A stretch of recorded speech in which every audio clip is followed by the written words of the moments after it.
सुप्रभात बच्चों। इलाहाबाद हिंदी जंक्शन में आपका एक बार फिर से स्वागत। जैसा कि पिछली कक्षाओं में हम लोग तुलसीदास द्वारा रचित राम लक्ष्मण परशुराम संवाद का अध्ययन कर रहे हैं और उसी क्रम में आज हम लोग उनके 5वें पद को पढ़ेंगे, जो कुछ इस प्रकार है। तुम तो कालु हाँकु जन लावा, बार बार मोहि लागी बुलावा। सुनत लखन के बचन कठोरा, परसु सुधारि धरेव कर घोरा। अब जनि दय दोष मोहि लोगु, कटुबादी बालक बध जोगु। बाल बिलोक बहुत में बाँचा, अब यहु मरनिहार भा साँचा। कौशिक कहा क्षमी अपराधु, बाल दोष गुण गनहीन साधु। खर कुठार मैं अकुरुन क्रोही, आगे अपराधी गुरुद्रोही। उत्तर देत छोड़ो बिन मारे, केवल कौशिक सील तुम्हारे। न त यही काटि कुठार कठोरे, गुरु रीर उरीण भई श्रम थोरे। गांधी सुनु क हृदय हसि मुनि, हरिहरे सूझ। अय मैं खाण न ऊख मैं, अजहु न बूझ अबूझ। तो इस प्रकार से तुलसीदास द्वारा रचित रामचरितमानस के बालकांड में उद्धृत इस पद का अब हम भावार्थ देखेंगे। तुम तो कालु हाँकु जन लावा, बार बार मोहि लाग बुलावा। प्रस्तुत पंक्तियों में लक्ष्मण जी परशुराम जी से कहते हैं कि हे मुनिवर, ऐसा लग रहा है कि आप मृत्यु को मेरे लिए हाँक लगाकर बुला रहे हो। सुनत लखन के बचन कठोरा, परस सुधारी धरेव कर घोरा। लक्ष्मण के इस व्यंग को सुनकर परशुराम बहुत ही क्रोधित हो जाते हैं और अपने फरसे को हाथ में लेकर बोलते हैं, अब जनि दय दोष मोहि लोगु, कटुबादी बालकु बध योगु। मुनि श्रेष्ठ परशुराम क्या बोलते हैं कि इस बालक के वध के लिए संसार मुझे दोष न दे, क्योंकि इसने खुद अपने कटु वचनों के सहारे अपनी मौत को बुलाया है। बाल बिलोक बहुत मैं बाँचा, अब यहु मरनिहारी भा साँचा। मैंने इसे बालक समझकर कई बार क्षमा किया, परंतु अब यह मरने योग्य हो गया है।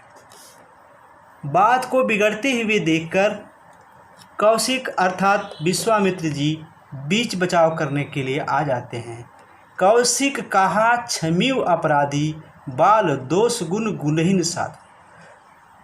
विश्वामित्र जी परशुराम जी से कहते हैं कि हे मुनिश्रेष्ठ, आप तो साधु हैं। साधु कभी बालकों के अपराध पर ज़्यादा ध्यान नहीं देते और उन्हें क्षमा कर देते हैं, इसलिए लक्ष्मण को भी क्षमा कर दे। खर कुठार मैं अकुरुन को ही, आगे अपराधी गुरुद्रोही। यह सुनकर के परशुराम जी विश्वामित्र से कहते हैं कि तुम जानते हो कि मैं कितना कठोर एवं निर्दयी हूँ, मुझ में क्रोध कितना भरा हुआ है। मेरे सामने मेरे गुरु का अपमान किया जा रहा है और मेरे हाथों में फरसा होने के बावजूद भी मैंने अभी तक इसका वध नहीं किया है। उत्तर दे तो छोड़ो बिन मारे, केवल कौशिक सील तुम्हारे। हे विश्वामित्र, तुम्हारी सज्जनता को ध्यान में रख करके इस उदंड बालक को मैं छोड़ रहा हूँ, नहीं तो मैं इसे कब का मार चुका होता। अगर यह जीवित खड़ा है तो सिर्फ तुम्हारे प्रेम और सद्भाव के लिए, नहीं तो अभी तक मैं अपने फरसे से बिना किसी परिश्रम के इसे काट कर इसका वध कर देता और अपनी गुरु दक्षिणा चुका देता। लास्ट की 2 लाइन, गांधी सुनु क हृदय हंसी मुनि हरिहरे सूझ। ऐ मैं खाण न ऊख मैं, अजऊ न बूझ अबूझ।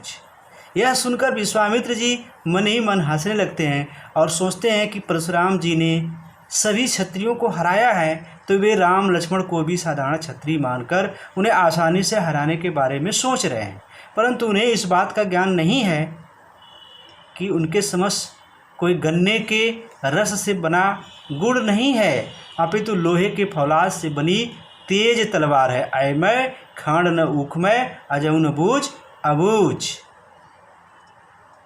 उनको इस बात का ज्ञान नहीं है कि उनके समक्ष कोई गन्ने के रस से बना हुआ गुड़ नहीं है, अपितु लोहे के फौलाद से बनी हुई तेज तलवार है। अर्थात राम एवं लक्ष्मण को वे साधारण क्षत्रिय समझने की भूल कर रहे हैं, जबकि दोनों ही शूरवीर एवं पराक्रमी हैं। गांधी सुनु हृदय हंसी मुनि हरिहरे सूझ। इस प्रकार विश्वामित्र जी अपने मन ही मन हंस रहे हैं, सोच रहे हैं, लेकिन परशुराम जी वास्तविक स्थिति को नहीं समझ पा रहे हैं कि उनके समक्ष खड़ा कौन है। यदि वास्तविक स्थिति को समझ पाते तो इस प्रकार की बात नहीं करते। धन्यवाद बच्चों।